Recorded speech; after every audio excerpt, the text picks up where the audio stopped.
Thiago de Almeida.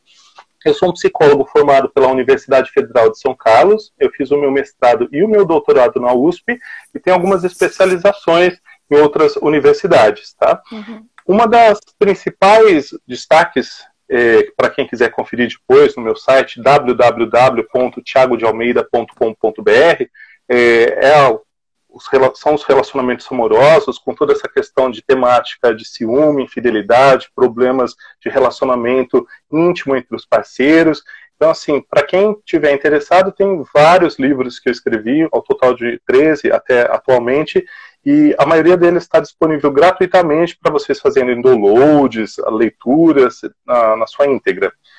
Então, eu estou aqui hoje para falar com vocês de conflitos em relacionamentos, né, e soluções, estratégias para que a gente possa ser melhor nessa vida íntima e afetiva com os nossos parceiros, aqueles que a gente escolheu para amar. Eu acho que esse tema é muito pertinente, especialmente na situação que a gente vive, o contexto da pandemia, onde os casais estão muito confinados, né? Muitas vezes você vinha aí num relacionamento já de muitos anos ou poucos anos, mas pensava que conhecia o cônjuge, de repente não conhece, porque você começa a hiperconviver com ele, aí começa a ver algumas manias, começa a ver algumas questões que realmente não eram questões tão comuns na vida a dois, e isso gera muitos conflitos.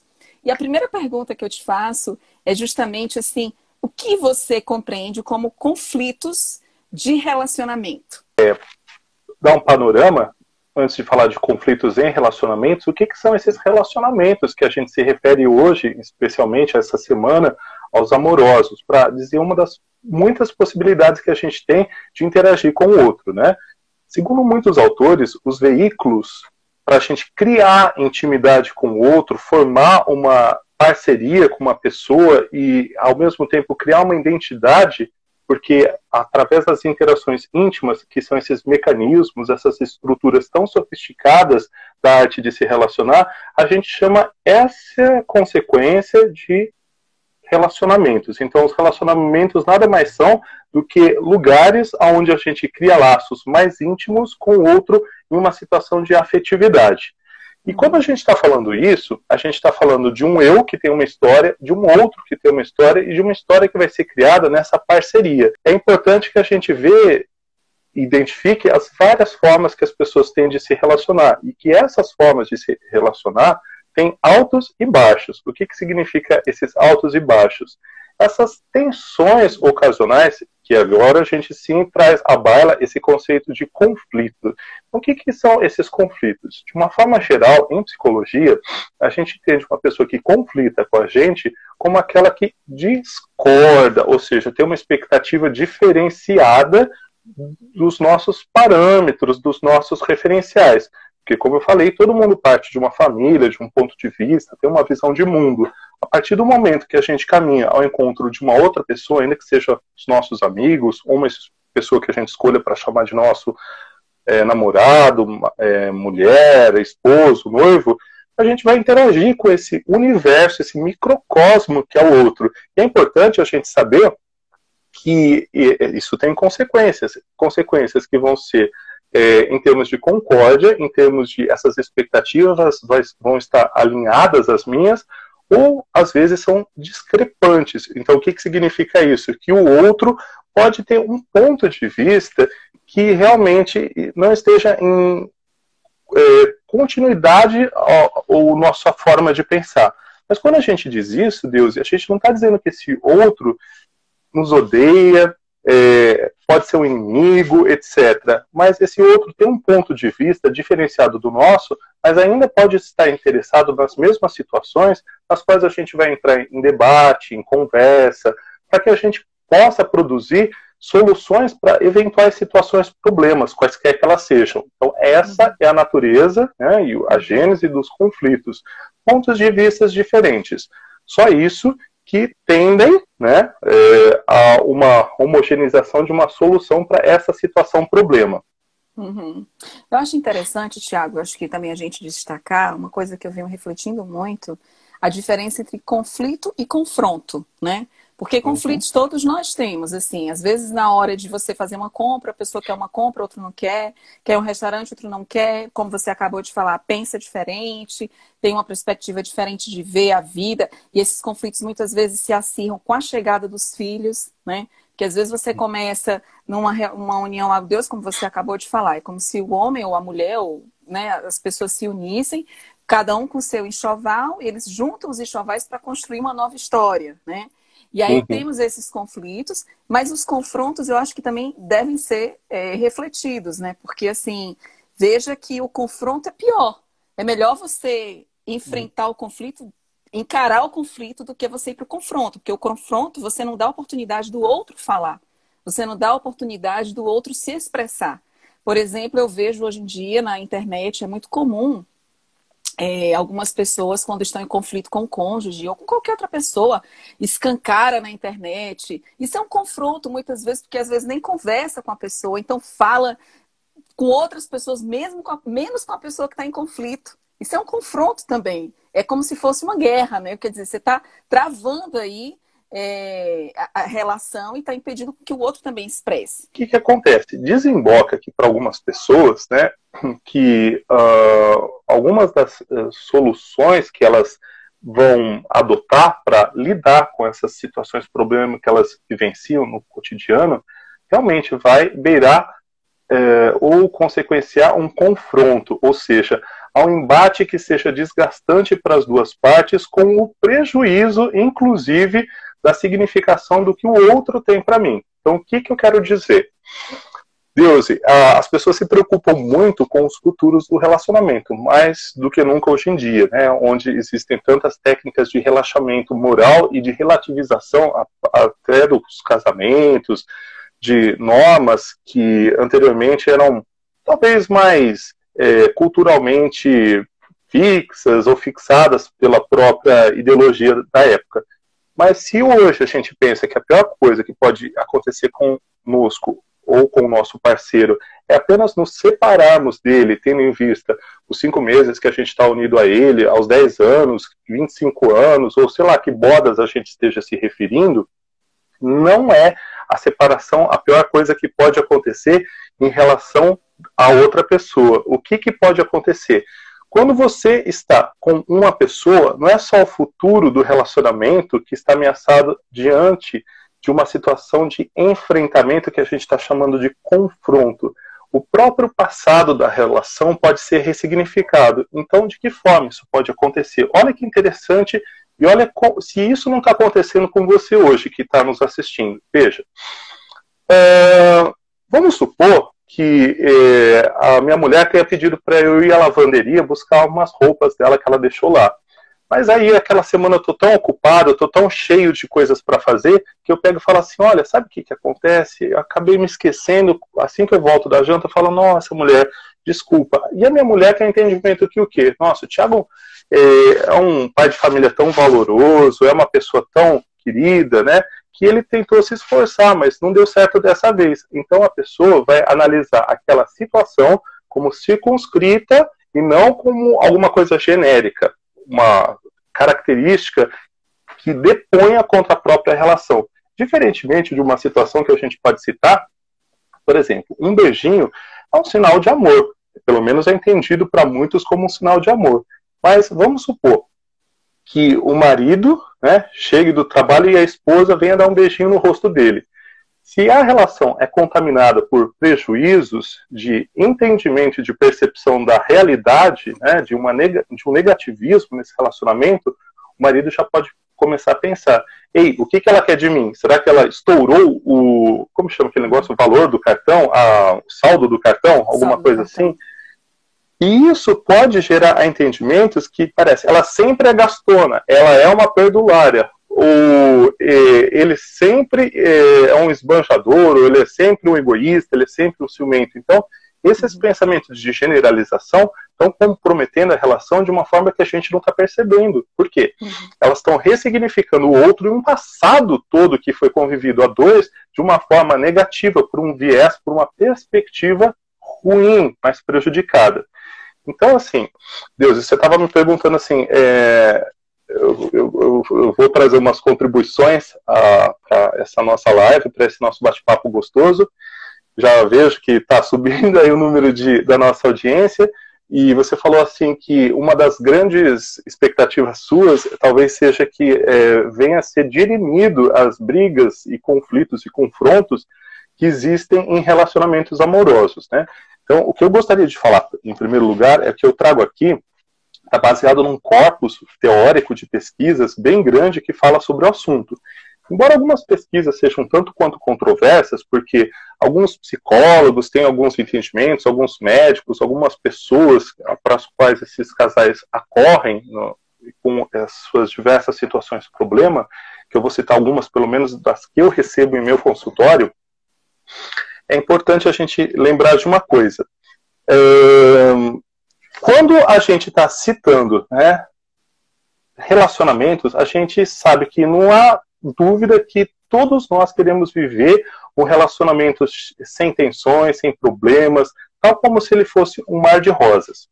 Então, a ideia primeira que eu gostaria de trazer aqui para vocês é que o conflito verbal entre as duas partes que compõem um relacionamento não é somente desejável, mas é importante acontecer, tá, para os casais. E eu vou explicar, e eu espero ser bastante coerente ao longo da minha explicação. Por quê? Embora essa ideia possa parecer chocante e perigosa, principalmente para as pessoas, né? Essa ideia de o que é uma boa briga, né? Brigar bem, qual que é o encaminhamento de uma briga que começa com algum tipo de negativismo por algumas das partes. É importante a gente saber que em terapia de casais é um recurso. As brigas e as análises das brigas, os motivos que levam as pessoas a brigar, é um recurso muito útil para a sua vida e para os seus relacionamentos amorosos. Sobretudo se as pessoas realmente querem permanecer juntas e satisfeitas. É necessário saber brigar de forma apropriada, ou seja, dar um desfecho satisfatório. Mas se as pessoas só permanecem na briga e não caminham para uma solução, aí que é o problema em si, não a briga, tá? Então, vários pesquisadores de relacionamentos amorosos, incluindo um pesquisador que eu gosto muito, que tem 7 livros publicados aqui em português, traduzidos em português aqui no Brasil, o nome dele é John Gottman, ele fala sobre essas crises nos relacionamentos. E o que ele fala? Aí, ó, viu? Acabei de ler um livro dele. Acabei de ler um livro dele, eu vou comentar o que eu vi, o que eu achei do livro dele. Eu amo também, eu gosto muito dele. É um PhD em relacionamentos, quer dizer, para você ver que a fruta não cai muito longe do pé. O que eu estou falando também é baseado num corpus de pesquisa do Gottman e outros terapeutas de casal, né? Como eu vou falar mais para frente, um cara chamado Dan Weil, que é um cara fenomenal, que escreveu um livro chamado After the Honeymoon, quer dizer, depois da lua de mel. Então, o que eu quero dizer? E a ideia que eu trago aqui é que quanto mais cedo começarem essas brigas em um relacionamento amoroso, e quanto mais realisticamente a gente reagir em relação ao outro, que às vezes nos condena, ao outro que inverte alguma situação, ao outro que nos aponta o dedo no nariz, quanto mais cedo esse namoro incluir essa visão de discórdia, melhor será o resultado. Por quê, Deusi? Vai evitar possíveis quadros de desassossegos e cinismos que poderão vir mais tarde. Por quê? A gente tem umas ideias, né, que, por exemplo, raiva não deve pertencer ao campus do relacionamento amoroso. A raiva é um sentimento tão natural e tão adaptativo como qualquer outro. A própria alegria, a própria tristeza, o próprio tédio, eles fazem com que a gente se adapte às situações e sobreviva a elas de uma forma bem melhor, bem mais melhorada. E o que acontece? As pessoas nunca encaram que o namoro a partir dessa perspectiva. Ninguém entra num relacionamento achando que ele tem um prazo de validade, ou ainda que vai querer se engatar numa briga com uma pessoa. E é claro, o que eu trago aqui a essa nossa conversa é que não quero que as pessoas transformem os seus relacionamentos num palco de uma briga, tal como esses talk shows que a gente vê em diversos programas de TV, mas o que acontece é que quando elas não têm uma exata noção, uma amostra representativa de quem o outro é, porque a gente sabe que por muito tempo a gente, para encantar o outro, costuma colocar a nossa sujeirinha para debaixo do tapete, né? seja porque a gente quer realmente conquistar essa pessoa, seja porque é a gente que está fazendo uma autopublicidade em torno da nossa própria figura, a gente vai levar muitas vezes imagens vagas e distorcidas de um eu, de um você, de um nós. Até que um dia a gente acorde um do lado do outro e a gente se pergunte quem a gente é para o outro. Ou às vezes a gente nem vê o outro indo embora. Então o que eu quero dizer para vocês? Todas as pessoas. O desconhecimento em se tratando de relacionamentos íntimos é tudo menos uma bênção, gente. Pode acreditar. Na melhor das hipóteses, ignorar os aspectos do outro, esses aspectos íntimos, de quem o outro é no seu dia a dia, no seu modus operandi, quando as coisas não dão certo para ele, se você não conhecer isso, pode conduzir a um tédio enorme que vai se instalar na vida de vocês diariamente, ou ainda fazendo com que a gente passe a viver duas vidas paralelas, até que a morte ou o divórcio nos separe. Então, quando eu estou falando isso, é claro, eu não tenho aqui para vocês nenhum abrete de sésamo, nenhuma panaceia, ou seja, aquele remédio, né, que cura todos os males, que seria uma combinação de poderes mediúnicos com hipnose, com algum daqueles aparelhinhos sofisticados que os bombeiros usam para tirar as pessoas do carro. Mas é claro, o que eu vim trazer para vocês algumas estratégias que os próprios terapeutas de casal trazem para que a gente veja e reperspective esses conflitos e que eles não desemboquem em confrontos de uma forma a negativar o relacionamento do outro, tá? Por quê? Isso só faria, consequentemente, eu encarar ao meu parceiro como inimigo. Então, por que esses conflitos acontecem? Todos nós, ao nascermos, a gente tem uma espécie, antes mesmo da gente querer se preocupar em se reproduzir, a gente tem um modus operandi de autodefesa. Então, através das lógicas que a gente adota de certo, errado, de bem, de mal, conforme a gente vai passando a conviver, interagir com o outro na experiência do dia a dia, a gente percebe que tem, às vezes, um caprichoso eles versus elas. E a gente não tem a menor noção de, muitas vezes, as motivações do nosso próprio comportamento. E um desses comportamentos que eu gostaria de destacar que mais levam as pessoas a brigarem é esse comportamento de autodefesa. Deusi, preste atenção. Se você, por uma lógica sua, mesmo você não tendo nenhuma informação que eu já bati em alguém, ou que eu sou uma pessoa agressiva, você colocasse na sua cabeça que eu vou sair daqui agora e te dar um tapa no rosto, com certeza, quando eu me inclinasse para frente, você já ficaria numa posição de prontidão de ataque ou de defesa. Então, o que significa isso? Veja como que as pessoas vão conduzindo e atraindo, muitas vezes, por um sistema de autodefesa que é próprio do ser humano, né? Não é errado se comportar pensando assim, nossa, será que o outro tem um conflito de interesse? Ou seja, que alguma coisa de mim que eu não quero dar, etc. Então, assim, é importante que a gente veja. Você sabia, Deus, que as pessoas, de acordo com as pesquisas, passam mais de 1.095 horas matutando em torno dos seus próprios relacionamentos por ano, essa quantidade. Ou seja, são quase 50 dias do ano que a gente passa meditando. Se a gente está bem com o outro, se a gente poderia estar melhor, o que o outro poderia fazer melhor para mim, o que eu poderia fazer melhor para o outro, são muitas as divagações, né? Interessante, assim, você falou do John Gottman, e eu li esse livro mês passado, O que Faz o Amor Durar, porque eu também tenho uma série de livros dele aqui, eu adoro o John Gottman também.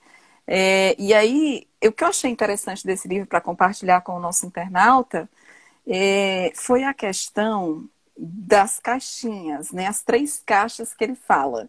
Ele fala aqui da caixinha má, né? Da caixinha magnífica e daquela caixinha que é uma caixinha mais ou menos, ou seja, uma caixinha mais neutra. O que seria essa caixinha má? É que à medida que a gente vai se relacionando com as pessoas, principalmente com o nosso cônjuge, né? À medida que a gente vai se relacionando, e aí todo aquele ideal que a gente tinha no início vai caindo por terra e a gente vai se deparando com o real da pessoa, a gente tem 3 caixas de relacionamento. Ou você vai começar a colocar os seus sentimentos na caixinha má, que é tudo aquilo que acontece de ruim no relacionamento de vocês, você coloca na caixinha má. Ou então, quando você começa a observar os comportamentos positivos do seu companheiro ou da sua companheira, e aí você começa a colocar na caixinha magnífica, você começa a ver o outro por esse olhar magnífico. E aí todo o seu relacionamento com aquela pessoa vai estar muito envolvido com qual caixinha naquele momento que você está. Caixinha, claro, que é tudo questões do imaginário, assim, questão dos sentimentos da gente. Então, tem momentos, por exemplo, agora, a pandemia, eu acredito que é um momento onde as pessoas estão potencializando muito as caixinhas más. Por quê? Porque elas estão convivendo muito com o outro, elas estão se deparando muitas vezes com as suas próprias sombras, porque muitas vezes a gente projeta um sentimento, um sofrimento que é nosso no outro. E aí você começa a potencializar, só ver o lado negativo da pessoa, o tempo todo vendo o lado negativo. E aquilo acaba gerando conflito. Às vezes a pessoa mal fala com você, e aí você já, como está potencializada a caixinha mal, ou seja, você está tão vidrada em só olhar os aspectos negativos daquela pessoa, que você acaba entrando em conflito com ela. Como você acabou de falar, né, os conflitos eles são super saudáveis também. Eu acho que em alguns momentos a gente tem que evitar naquele momento, mas não postergar. Porque se você posterga o conflito por muito tempo, vai criando um problema bem maior. Então você pode muito bem, às vezes você vê que o seu parceiro, né, a sua parceira não está muito bem naquele momento e você segura um pouquinho, mas aí assim que tiver o momento certo, fala. Porque eu acho que se não falar, é pior. E outra coisa que eu achei interessante desse livro, esse livro tem uma riqueza, ele tem muitas coisas legais. Mas eu gostei também quando ele fala da gangue que existe muitas vezes contra o parceiro. Ou seja, o que é essa gangue que ele fala? A gangue contra o cônjuge, a gangue contra o parceiro. É que às vezes o conflito é entre você e seu cônjuge, e aí você tá tão mal e você liga para sua mãe, ou você liga para sua irmã, ou você liga para aquela sua amiga.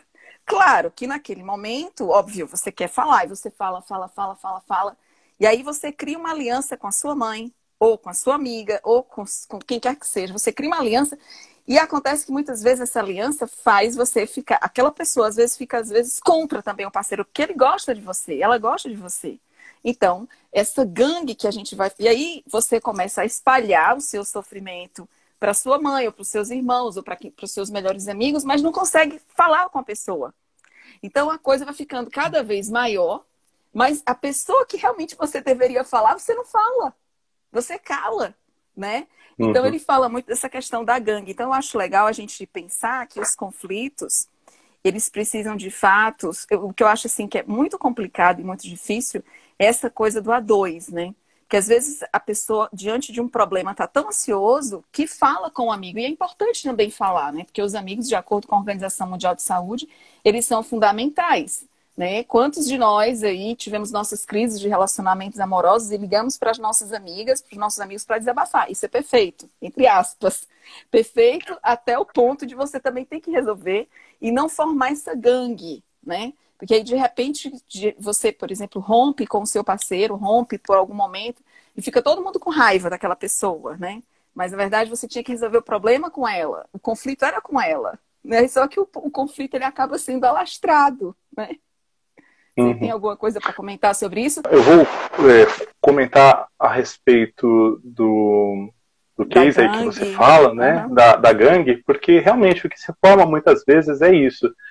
Como eu durmo ressentido com o outro, ou não encontro oportunidades de ser uma pessoa assertiva, o que é ser assertivo? É saber me posicionar, mesmo dentro de uma aparente, eu não concordo, não é não. É importante que a gente manifeste a nossa insatisfação para o outro, né? Porque nem tudo que a gente se acostuma com as coisas boas, a gente se acostuma com as coisas ruins.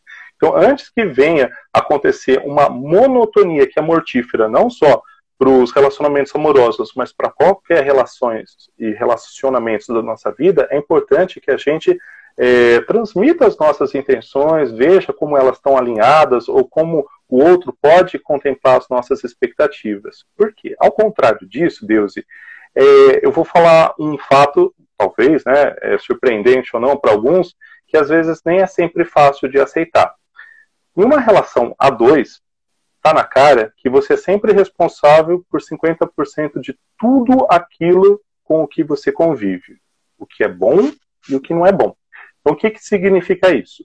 Se uma relação é muito tumultuada, é muito conflituosa, é cheia de briga e desavenças, por exemplo, a gente pode ter certeza que eu sou, em partes, responsável por isso. E se a gente não tiver a consciência da nossa parte em relação a esse conflito, a esse confronto, a gente pode sim, está se enganando e está se iludindo. Por quê? Se a gente tiver a consciência de que pelo menos a gente é parte do problema, mas também é parte da solução, a gente já pode começar a renunciar a esse jogo de acusações e de cuidar tanto que a gente tem de inverter as situações, falar que a culpa é do outro e etc. Mas, por algum motivo, né, vamos supor que algum dos nossos ouvintes aí estejam pensando assim, olha, doutor Tiago, doutora Deusivânia, eu sei que vocês são especialistas aí em relacionamentos, já lidaram com muitas pessoas, eu acredito que eu seja injustiçado no meu relacionamento, eu acredito que eu seja vítima dele ou dela. Então, se a gente pensa, né, que está nesse caso, né, e se vitimize, falando para os amigos, para a nossa gangue, né, para o nosso entorno próximo, né, liga para o outro toda hora, falando assim, você não sabe o que o meu marido fez ou deixou de fazer, e por a gente achar que a gente não gosta de briga, que as evita ao máximo, que a gente é uma pessoa de paz, cheia de Deus, uma pessoa super família e que a culpa é do outro, eu posso te garantir, cara e menina, que você, em parte, sim, é uma pessoa negativa. E se você inconscientemente demonstra essa sua participação em relação a esses problemas e não tem a consciência disso, é bom a gente rever os nossos próprios comportamentos. Por quê? Tornar-se uma vítima, a crença de que a gente é uma vítima, faz com que fique cada vez mais convidativo a gente não pensar na solução, mas só no problema. Isso aumenta o conflito que desemboca em confrontos e enfrentamentos inúteis. Então, saibam todos, né, que essa posição de vítima, quando você tiver uma situação, problema, qualquer que ela seja, dentro do seu relacionamento, dentro do seu departamento, dentro da sua escola, mesmo em outros relacionamentos, que não só os amorosos e os afetivos sexuais, lembre-se que a posição de vítima é uma ilusão. Quem você é, o que você faz e transformar essa realidade sua só está nas suas mãos. Ou seja, a gente é responsável em grande parte por tudo aquilo que a gente faz. Um desses exemplos, Deus, que eu quero te trazer à tona, é quando às vezes a gente fica emburrado no nosso cantinho por qualquer motivo, meio que forçando o outro, ou sinalizando para o outro, perguntar para a gente o que está acontecendo. Nesse momento, a gente se sente à vontade para despejar sobre ele ou sobre ela uma torrente das nossas insatisfações e das nossas chateações acumuladas. Então, o que eu quero dizer? Muito das nossas superações para relação a essas situações, problemas que a gente enfrenta dentro dos relacionamentos, tem a ver com a prática do autoconhecimento. Mesmo que a gente não consiga se libertar imediatamente dessa negatividade que eu falei que está implícita na gente por uma questão de autodefesa, né? Que a gente sempre quer o melhor para a gente faz as coisas para o bem da gente. Por mais que a gente... É claro que eu não estou dizendo que o ser humano não seja altruísta, mas em termos de relacionamentos, muitas vezes, numa relação de custo-benefício, eu vou preferir, vou favoritar a mim e aos meus gostos em relação ao outro. Mas pode ter certeza, gente, se a gente assumir esse negativo que existe dentro da gente, ou esse componente de autodefesa, se a gente não quiser chamar de negativo, a gente vai trazer uma tremenda sensação de libertação para a gente. Porque a gente, sim, é o criador da nossa própria infelicidade. E se a gente tiver essa concepção, a gente, sim, vai ter a chave de, pouco a pouco, renunciar a esses desejos que fomentam as brigas e insatisfações com o outro, tá? Só complementando, Tiago, perdão, só complementando, assim, ultimamente eu tenho refletido muito sobre essa questão da vitimização, mas você sabe que a nossa cultura, isso tem muito a ver com cultura, né? Depois que a gente começa a conhecer outras culturas, a gente vê que tem outras culturas que são mais assertivas. Por exemplo, eu acho que o brasileiro, ele não foi tão treinado para ser assertivo. Nossa cultura é muito do coitadinho, a cultura muito de passar a mão na cabeça, né? Ao mesmo tempo que nós somos um povo de muita garra, de muita perseverança, né? Mas a gente fica muito no lugar do inho, a gente usa muito esse sufixo inho, coitadinho, coitadinha, né? Mas eu percebo que essa vitimização, ela pode se tornar, assim, com uma espécie de um protagonismo, né? Por exemplo, eu vejo a Maria da Penha, né? Você falou da vítima. Realmente há situações em que a vítima, em termos quando a gente pensa na violência, né? Mas mesmo em situações onde o conflito parte para a violência, que foi o caso da Maria da Penha, ela conseguiu ser uma protagonista, né?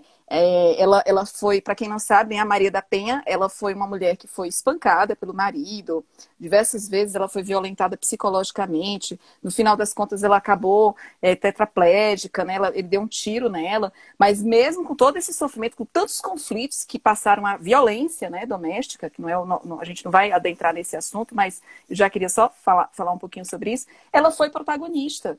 Ela conseguiu se desvencilhar dele, ela foi à luta, nós temos hoje a Lei Maria da Penha, né, em homenagem a ela, né, assim, quer dizer, teve toda, ela mudou a história dela, ela saiu da posição de vítima para a posição de protagonista. Então, muitas vezes, nos conflitos, mas a gente se posiciona no lugar de vítima, mas eu acho que, como você bem falou, a questão do autoconhecimento, a questão cultural. E eu acho também que a questão, assim, às vezes a pessoa realmente não tem, Thiago, ela não tem dimensão do sofrimento. Às vezes o sofrimento está tão grande e às vezes a família de origem, né, ensinou a calar o sofrimento, a não falar sobre a dor. A gente tem que ver muito, a gente sempre, é um jargão nosso psicológico, cada caso é um caso, né? É um tema muito complexo, né? As relações de apego também fazem a gente ficar muito assim, ai, ninguém gosta de mim, aquela coisa, dependendo do estilo de apego, tem uma série de fatores aí envolvidos, né? Mas eu acho que vale a pena a gente refletir sobre essa questão de que somos protagonistas, mas muitas vezes ficamos na posição de vítima por todo o contexto que a gente vive, pela história de vida, pela história familiar, pelos padrões, né, que são transmitidos de geração a geração. Quando a gente faz o genograma da família, a gente consegue ver que aquela mulher que sofreu abuso do marido, ou aquele homem que sofreu um abuso, se você for ver na escala da família transgeracional, você vai ver que o avô também passou por isso, a avó passou por isso, que as tias passaram por isso. Quer dizer, hoje a gente vê, pelo genograma, muitas histórias se repetindo na família, né? E aí é interessante a gente refletir. Mas me fala, no teu consultório, quais são realmente os problemas, quais são os principais conflitos e quais as estratégias que você diria, em síntese, para resolver esses conflitos? Em primeiro lugar, né, o que a gente vê? São várias as questões e as situações, problemas que chegam ao meu consultório. Uma delas é que as pessoas dizem que falta compreensão e reconhecimento na parte no que toca a elas. Então, por exemplo, ela é uma excelente dona de casa, ou ele é um excelente provedor, ou o inverso, porque hoje em dia a gente sabe que os papéis hoje são tão dinâmicos, né, que não há problema do cara se assumir dono de casa, enquanto ela, e talvez por acordos explícitos e implícitos na relação, traz a maior quantidade de dinheiro e provisões para o lar. A gente vê que, às vezes, a pessoa tem um efeito que a gente chama de sobrecarga, que a gente tende a manejar em situação de terapia de casal. O que é esse efeito de sobrecarga? Ele parte da nossa percepção que o outro não está nos reconhecendo, nos respeitando como a gente gostaria, como deveria, como poderia. A gente coloca na cabeça da gente uma ditadura dos deveria, então tem uma espécie de uma lógica que a gente conduz, que a outra pessoa deveria verbalizar, nossa, o quanto a gente é importante na vida dela, o quanto aquele relacionamento íntimo entre os parceiros foi bom. Eu só não estou falando sexo para que a live não seja com alguns filtros, né? Mas é por isso que vocês entendem. Quando a gente fala relacionamento íntimo, o pessoal vai entender. Todo mundo entende essa palavra com 4 letrinhas, viu? É só por isso que a gente... Eu estou falando de uma forma meio... Do que ele está falando de relacionamento íntimo, afetivo, sexual? A gente está dizendo tudo esse bojo gostoso aí. Então, é o seguinte, pessoal. Ninguém é perfeito, ninguém acerta o tempo todo. Mas é claro, né? Se a gente quer fazer com que o outro nos entenda, a gente tem que compreender um primeiro fato que eu sempre coloco para os meus pacientes em se tratando de relacionamentos amorosos.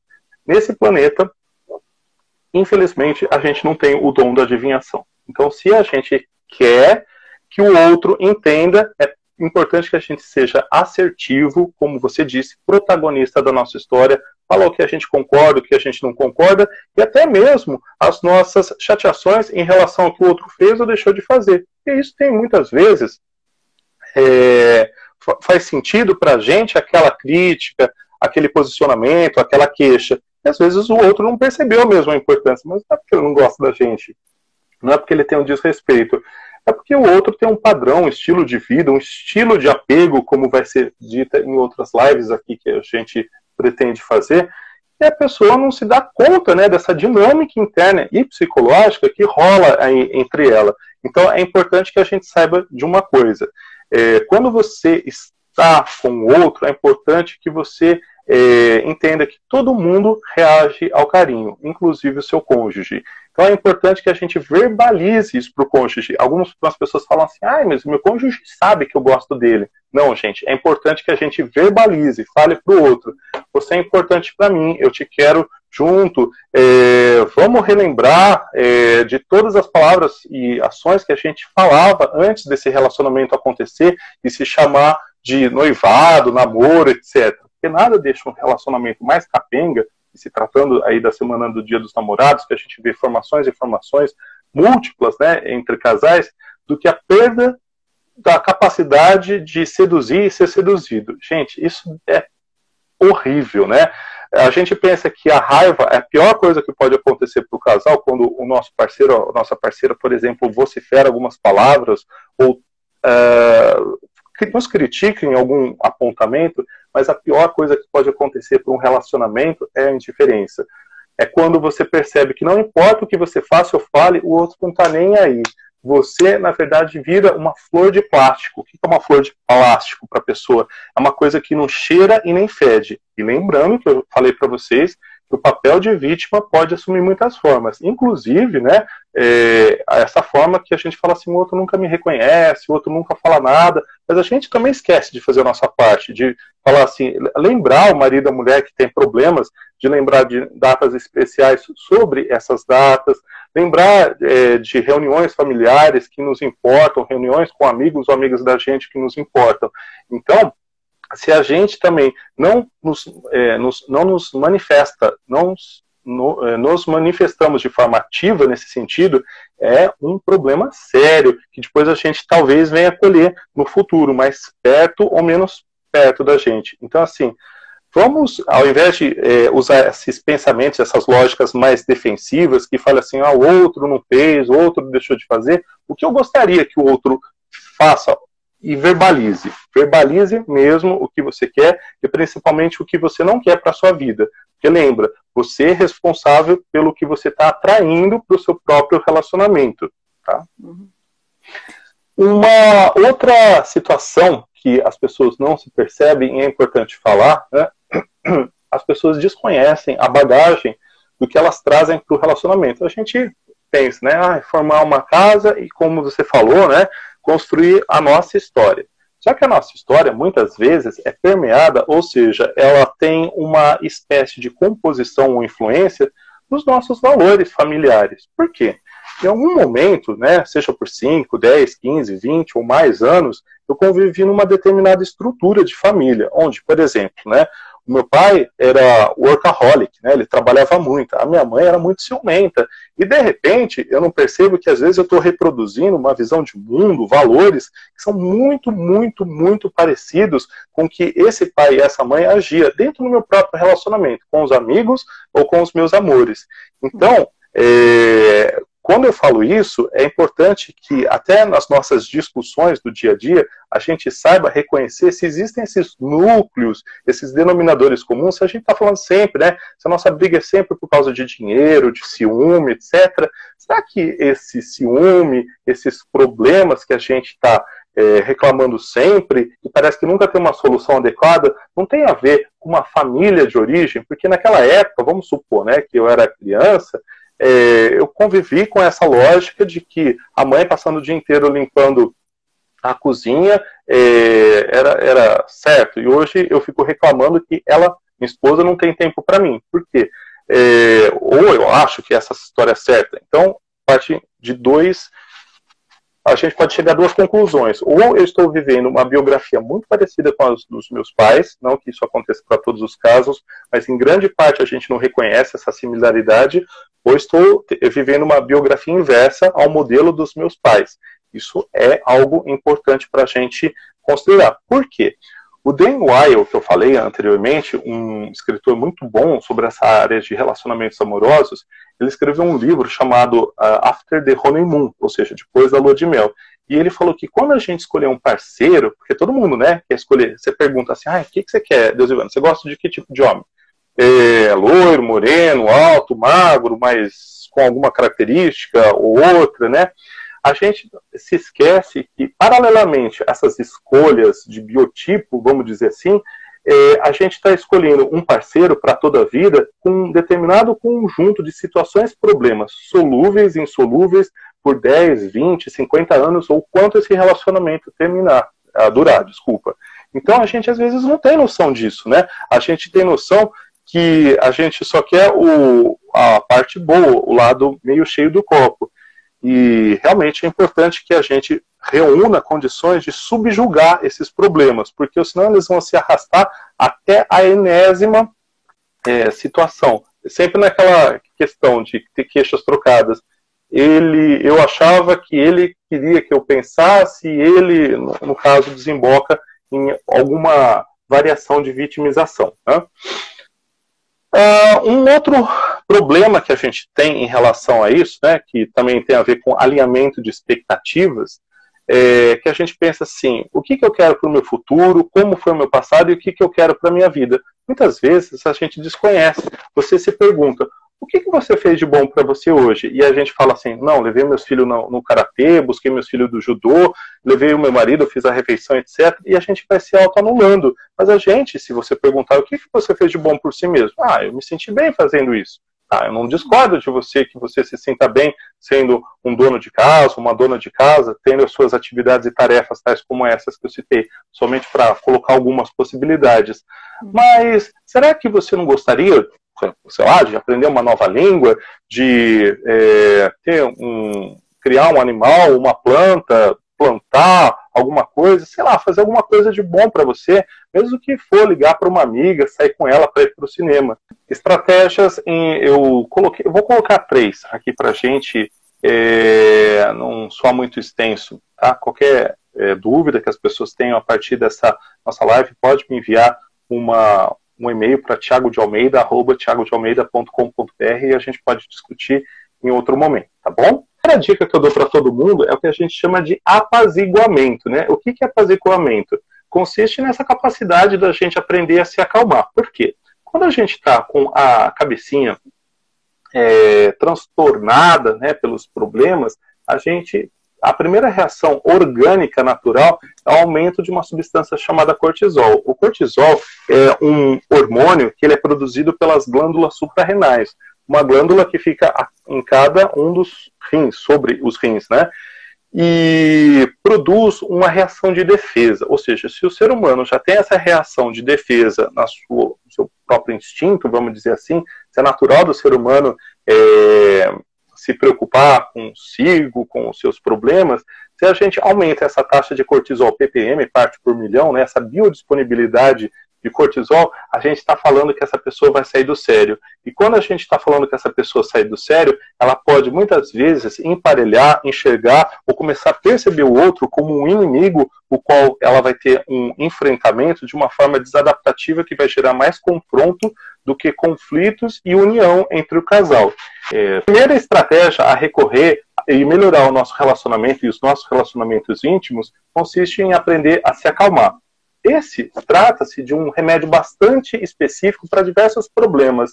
A gente não está falando só de relacionamentos aqui, esse remédio a ser aplicado, administrado em relacionamentos amorosos, mas às vezes a gente também discute com os nossos amigos, discute com pessoas do nosso trabalho e conduz de uma forma bastante destrutiva os relacionamentos que se seguem a partir dessas discussões. Então, essa sobrecarga que eu estou dizendo, né, que é em primeiro lugar fisiológica, orgânica, muitas vezes conduz a um estresse, a um estado fisiológico e psicológico de esgotamento, tal, que, bem ou mal, a gente vai liberar essas nossas frustrações sobre o outro. Muitas vezes, descontando nele pesos e chateações que a ele não cabiam, ele não tem responsabilidade sobre isso. Então, assim, o que o pessoal fala contar até 10, e só para vocês saberem, em psicologia, o tempo até 10 significa 20 minutos, em média, 20 minutos segundo uma vasta literatura que fala sobre a metabolização do cortisol para os estados de estresse fisiológico, tá? é esse o tempo que a gente precisa. Quando a gente fizer isso, explica para o nosso parceiro, né? Principalmente quando a gente está em brigas que já viram aquelas tempestades mesmo, que a gente precisa de 20 minutos para acalmar, vai tomar um banhinho, vai na padaria comer alguma coisa aí que te agrade, mas faça alguma coisa bom por você nesses 20 minutos que traga um resfôlego para essa nova situação. Quem sabe você volta com um pensamento diferente, ou até nem sente mais aquela necessidade de embate em relação ao outro, tá? Uma segunda estratégia que é muito boa e eu compartilho aqui com vocês é expressar-se de uma forma não defensiva. Muitas vezes, quando a gente está com o outro, a gente se esquece que a defensividade é uma via de mão dupla. O que significa? Se a gente começa a se expressar de forma defensiva, o outro também, por um mecanismo de autodefesa, vai se comportar de forma defensiva. Assim, se a gente reduzir a nossa necessidade de ser defensivo, o outro, consequentemente, por uma questão sistêmica, ou seja, de reflexão, de influência das nossas atitudes, também vai se comportar de uma forma mais agradável. Então, quando a gente está querendo dizer isso, a gente não está querendo fazer assim, vamos esquecer, vamos colocar panos quentes aí na nossa discussão. A gente tem que, sim, né, tomar consciência da discussão, mas principalmente das qualidades positivas do nosso parceiro. Quando a gente está em discussão, muitas vezes a gente suspende essa análise, ou tudo isso que a gente viu, e pode se esquecer dos atributos que a gente tanto admirava e valorizava nessa pessoa com a qual a gente se uniu inicialmente. Então, lembrem-se, pessoal, a gente está falando, né, que a gente tem esse sistema de autodefesa, mas a gente vai tentar minimizar isso psicologicamente, racionalmente, esse sistema que tem imperativos orgânicos, ou seja, condicionantes naturais. Então, não se surpreenda se em alguma dessas suas tentativas de apaziguar e de se expressar de uma forma não defensiva, tentando ouvir o outro, se o outro reagir com cinismo, pegando e falando assim, por exemplo, porque ele estava acostumado a um regime de negatividade, a um trâmite de negatividade a ser instalado nesse relacionamento entre vocês.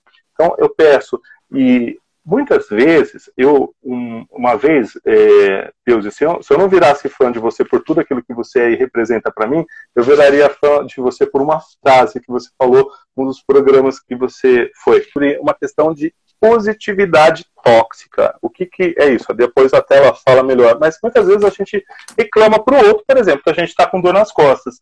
Aí a gente, quase sem prestar atenção no outro, né, querendo se livrar para uma questão nossa, né, de autodefesa, fala assim, mas vai passar, vai passar. Ou seja, que tipo de empatia uma pessoa que me fala um negócio desse está querendo trazer para a minha vida? Isso não agrega. Não agrega para um relacionamento de amigos, não agrega para um relacionamento íntimo entre parceiros. Então, assim, muito cuidado, você que acha que você pode usar uma frase como essa, como uma panaceia, um remédio para todos os males, para o seu parceiro ou para a sua parceira, achando que ele vai se satisfazer com, tá bom, é assim, vai melhorar, ou amanhã o dia vai ser diferente. Fica lá para ouvir, mesmo que o parceiro naquele momento esteja um pouco mais desagradável para você, e não coincida com as suas expectativas. Por favor, vamos ser menos tóxicos com uma positividade que não agrega, não ajunta, e mais dispersa, porque o outro não se sente acolhido. Muitas vezes, uma simples frase, eu entendo você, estou aqui para o que você precisar, pode ser muito mais representativa, muito mais valiosa e muito mais lenitiva para esses males do que uma frase porcaria como essa. É o que a gente Gostaria chama de falar alguma coisa sobre isso? Um pouco da positividade empática, né, que eu falo. Uhum. Tem a positividade tóxica e a positividade empática. Então, você ter essa empatia, né, de ouvir o outro, que às vezes você não tem, você só joga, mas você não quer ouvir a pessoa. É porque é difícil, porque às vezes na hora do conflito, Thiago, todos nós, já passamos por diversos conflitos amorosos, né? Então, na hora, a gente nem para pensar, fala o que vem na cabeça, se tiver uma coisa, tem uns que já partem mesmo para falar coisas assim, que sem medo de fazer o outro sofrer, né? Sobe para a cabeça o sangue, aquela coisa toda. Então, assim, acho que a primeira dica que você nos dá, né, de respirar um pouco, de se afastar um pouco, né? E depois que você respira um pouquinho, você medir um pouco essas palavras do que você vai falar, é uma das coisas importantes, né? Apesar de que precisa, às vezes, em alguns relacionamentos, você ter sangue de barata, né? Para poder ouvir coisas dos outros, do teu parceiro, da tua parceira. Então, essa positividade empática que eu defendo, ela é bem mais positiva do que a positividade tóxica, né? É. E como eu falei, o outro pode mudar sim, gente. Vamos confiar no melhor. Espere o melhor e ele virá, tá? Isso aparentemente parece alguma coisa polianesca, lá da Poliana, né? Que vê a vida, tudo, o lado bom da vida, mas saiba que todo mundo pode melhorar, independentemente de você não conseguir achar uma solução para a sua questão, para a sua situação, problema.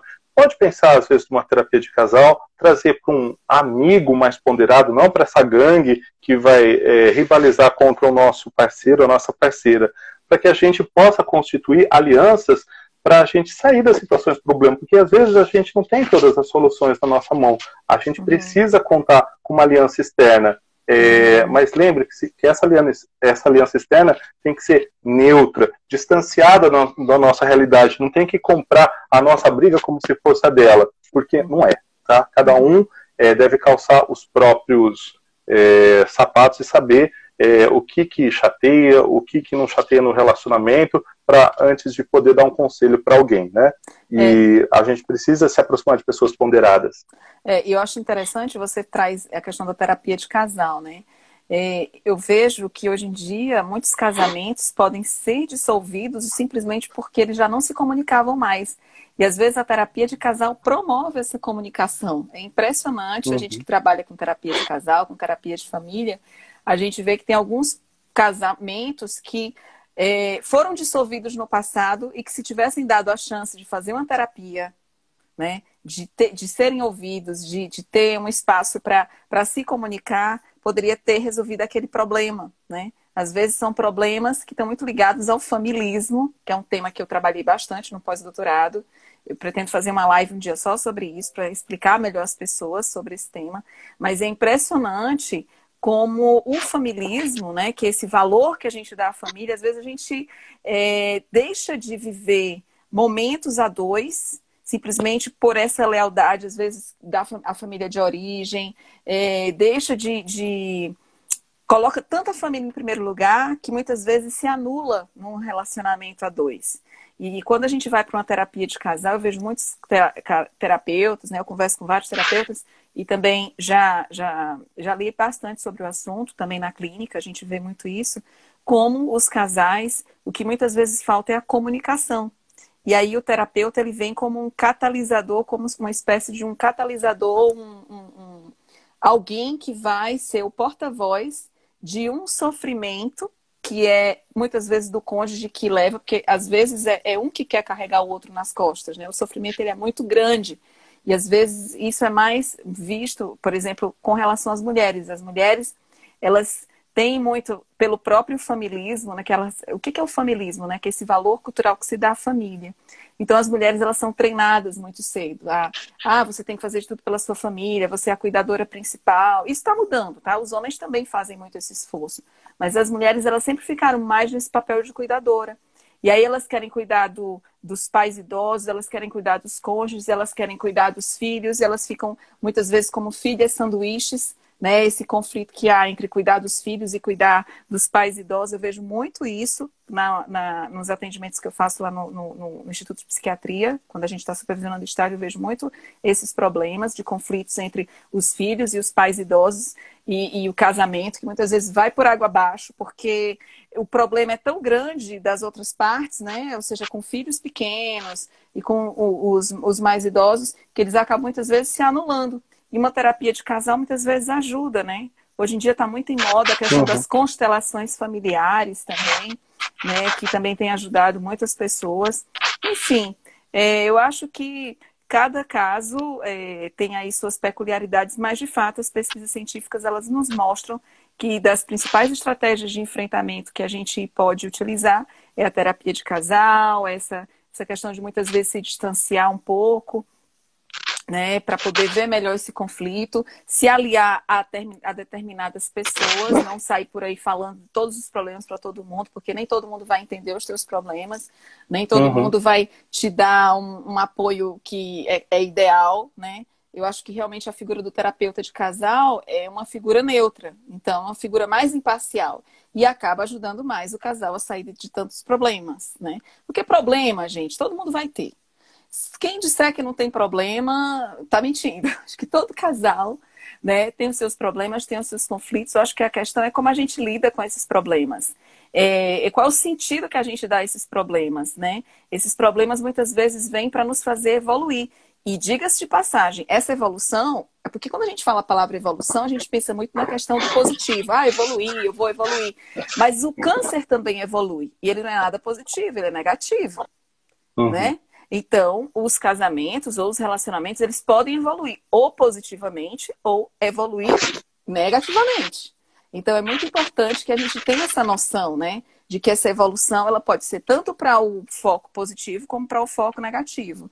E nas terapias, né, tanto individual, às vezes é muito interessante que não se faça apenas a terapia de casal, mas também a terapia individual, né? Porque a terapia individual, muitas vezes, é um espaço que a pessoa tem para falar uma coisa que não tem coragem de falar ali. Pro cônjuge, né? Então, eu recomendo muito para os casais que estejam vivenciando conflitos. Nós temos diversos psicólogos online, pessoas capacitadas para fazer esses atendimentos online e vamos tentando ao máximo, né, resolver esses conflitos, tentando ser feliz na vida, né? Afinal, a gente está aqui para quê, né? A gente tem que ser feliz, tentar ser feliz pelo menos, né? E enfrentar os conflitos, não fugir deles, né? Enfrentá-los na medida do possível, na hora certa, mas tentar enfrentá-los, né? Tem uma pessoa que perguntou assim: amor romântico, dá uma dica para eu sair disso. A pessoa quer sair do amor romântico. Eu acho que na verdade, só complementando, Thiago, eu acho que vale a pena, nas nossas aulas, né, a gente fala muito desse amor romântico e também da influência que os filmes hollywoodianos, né, exercem nas nossas vidas, porque a gente assiste tanta coisa ali tão bonita, né, e aí que fantasia muita coisa.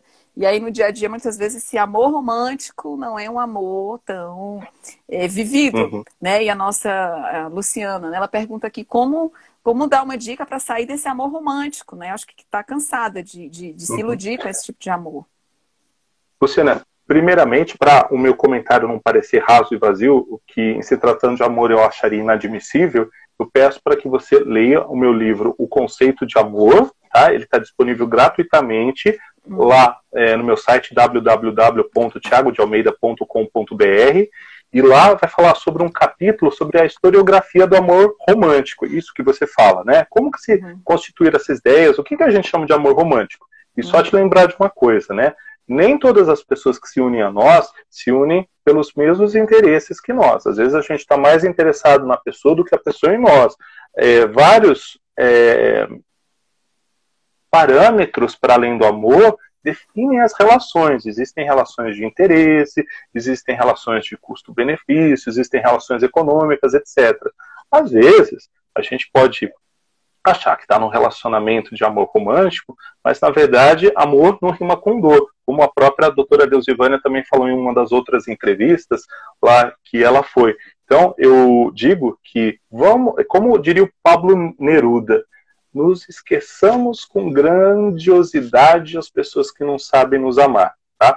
Ou seja, às vezes a gente não pode convencer e controlar o outro, porque o coração dos outros é um jardim no qual ninguém passeia. Você nunca vai ter certeza se essa outra pessoa está te amando de verdade e correspondendo ao melhor de você. Só ame, tá? É isso que eu digo, e perceba que se o amor rimar com dor, talvez seja um termômetro que é importante sair desse relacionamento e às vezes até precisando da ajuda de um terapeuta. Agradecer, Thiago. Foi muito bom, adorei a nossa conversa. Acho que precisamos voltar a fazer outras lives juntos, né? Eu acho que temas não faltarão. Tem muitos temas que a gente trabalha na universidade, na clínica, nas pesquisas, né? Que a gente pode trazer para cá e ajudar outras pessoas a dirimir as dúvidas, os problemas. Então é isso. Eu só quero te agradecer do fundo do meu coração e te desejo tudo que há de melhor nessa vida, né? E as pessoas que estão nos assistindo também. Eu quero agradecer muito, muito você, Deus, e a todas as pessoas que nos acompanharam até agora. Na semana do Dia dos Namorados, eu desejo que o amor se estenda ao coração de cada um, começando pelo próprio, tá? Independentemente se eu estou acompanhado ou não, se eu estou casado ou indo ao encontro do amor, eu quero que vocês tenham o amor sempre na vida de vocês, tá bom?